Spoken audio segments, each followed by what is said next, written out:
怪事多，10大之最一次说。第3名就够离奇，第1名压轴到底。这届世界杯从开幕第1天乱到决赛落幕，决赛那场斗殴，2300多万人的请愿，闹那么大，连这份榜单都没挤进去。今天老马给你盘10件更邪乎的，先透一条，排名第3的，你肯定没想到，一张决赛门票在国际足联自己办的转售平台上挂到230万美元。这条咱频道还是头一回讲。至于排名第1的那件事，你肯定听说过，老马之前还专门拿一整期讲过它。我先不说是哪件，但敢打包票看到他排第1，你得从凳子上站起来，从第10名倒着数。每件说完，咱多问一句，后来怎么样了？从第10名说起，最空的满座。开赛头几天，转播镜头扫过看台，好几场比赛都能看到一片一片的空座，可官方数据完全是另一回事。国际足联说场场接近满座，有媒体拿官方数字算过，头6场比赛加起来，账面上总共只空了1500来个座位，账面满座，肉眼空座，咋回事？国际足联的解释是，官方人数按扫码入场算，人进了场，但没坐在座位上，跑到内场走廊吃喝看球去了。批评的人不买账，走廊再热闹也装不下镜头里那么大片的空。到底是球迷真在走廊，还是这账另有算法？到现在没有一个让两边都服气的答案。老马把两边说法都摆这儿，你自己品。然后呢？没有然后，这事儿就这么挂着。第9名，最乱的开幕日，6月11号，墨西哥城阿兹特克球场开幕战，墨西哥对南非，场内先创了个历史，一场球3张红牌。世界杯办了快100年，单场红牌记录在开幕战当天诞生。南非踢到最后只剩9个人，0-2输球。同一天，球场外面也没闲着，约2000人在场来示威，他们不是冲足球来的，要说法的是墨西哥全国大约13万宗失踪人口悬案，是治安，是穷日子。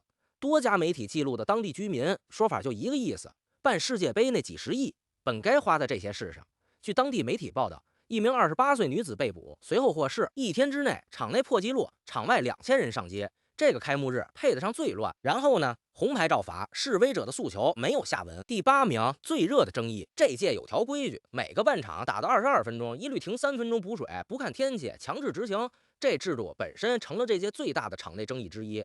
热到什么程度？科学美国人报道过一组追踪数据，南方球场的下午场过了60分钟，球员高强度冲刺距离平均掉14%，但有一说一，没有任何一场比赛因高温被终止，也没有球员在场上热倒。题卷人报道，热是真热，热出人命这种传言这届没有发生。然后呢，国际足联说一切正常。第7名，最邪门的后续，16强赛，阿根廷3-2逆转埃及。这场球后面第5名还要细说。赛后第3天，阿根廷足协出来发声明，官方邮箱被黑客入侵了，黑客用阿根廷足协自己的邮箱对外发了一封邮件，大意是我们承认赢球靠的是腐败的裁判。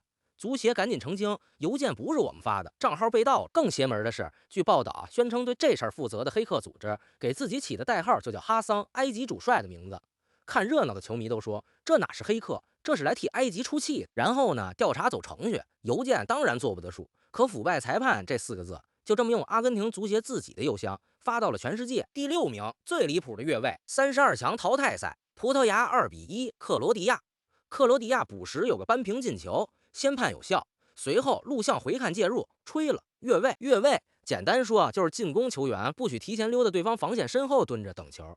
可这球的判法，世界杯历史头一回，这届比赛用球里装着传感器，国际足联自己出面解释，传感器检测到皮球擦到了克罗地亚球员马塔诺维奇的头发，碰的就算触球，而他当时站在越位位置，所以越位成立。头发一根头发碰没碰到球，决定一支国家队回不回家。克罗地亚足协气炸了，正式投诉，用词是对技术的滥用，这种球员自己都感觉不到的接触，不该拿来吹掉进球。然后呢，国际足联回应，传感器数据精确，判罚正确，克罗地亚回家。第5名，最扎心的一幕还是那场16强，阿根廷对埃及。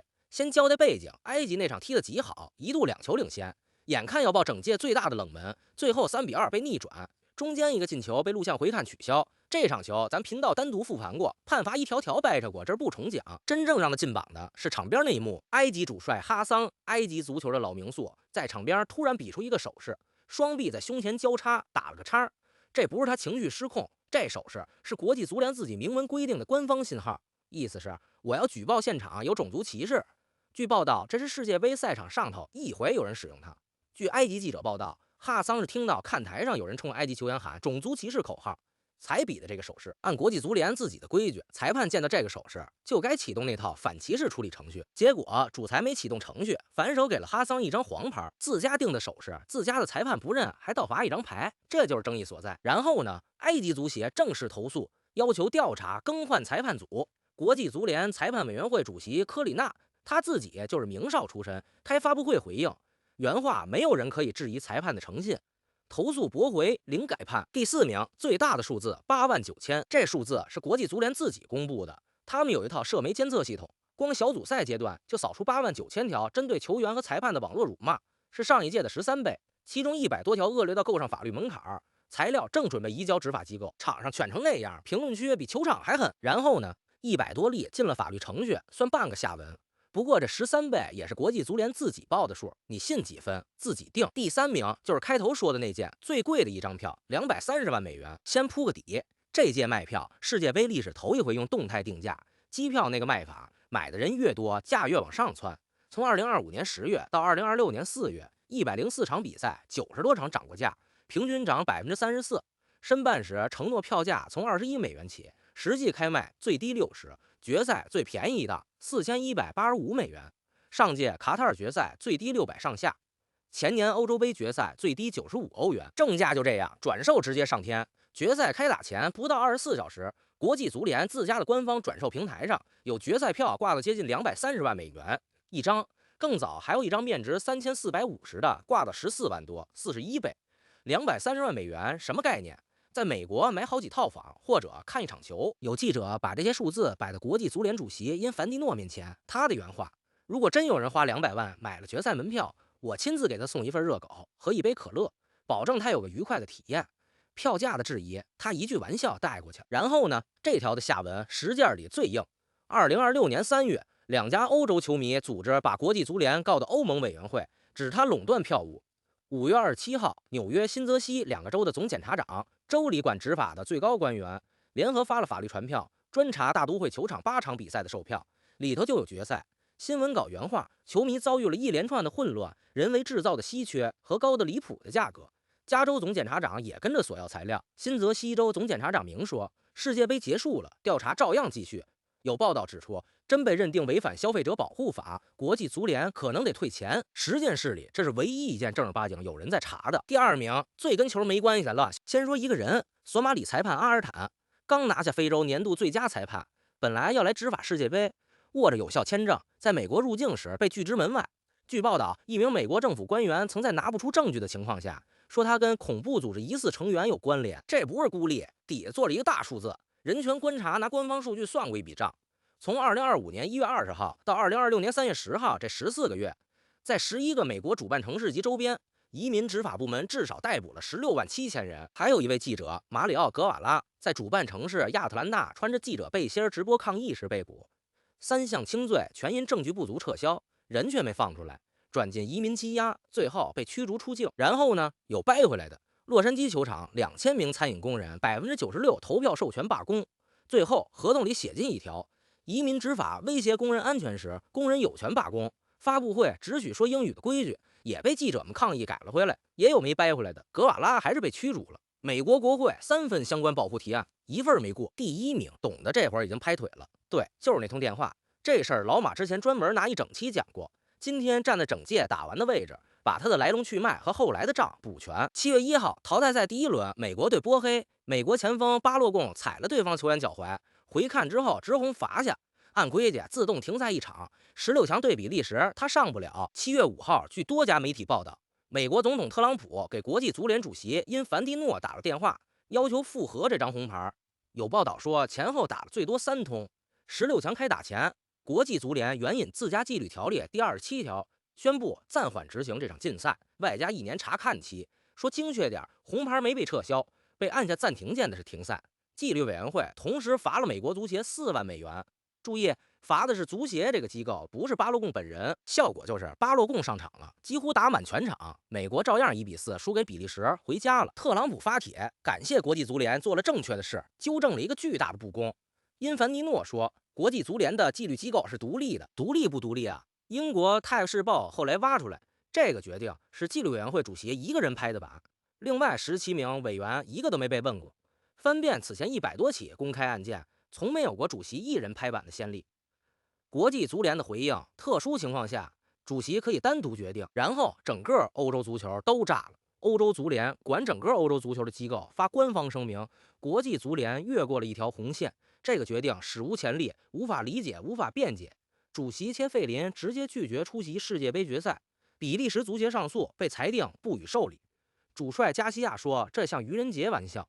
德国足协主席喊话：体育里存在政治干预的印象，必须尽快彻底消除。意大利方面定性一个极其危险的先例。挪威足协宣布要提交道德投诉。西甲主席特巴斯话说道：因凡蒂诺该下台的份上。